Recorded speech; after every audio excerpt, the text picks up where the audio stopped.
అంతా పక్కన పెట్టి కూలీల వేషం కట్టి అవమానాలెన్నో మోస్తూ అన్నీ చేస్తూ ఉన్నావా?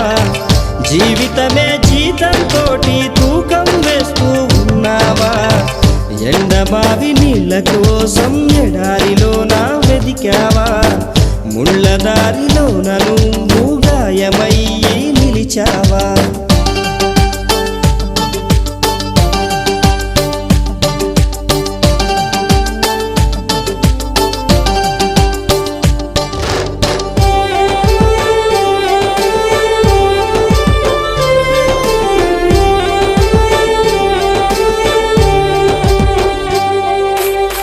రక్తాన్నే పంచిన తల్లి, రాఖీని కట్టిన చెల్లి, నువ్వాడి పాడిన గల్లి చూస్తున్నది నీకై మళ్ళీ. ఎదిగొచ్చిన బిడ్డలతో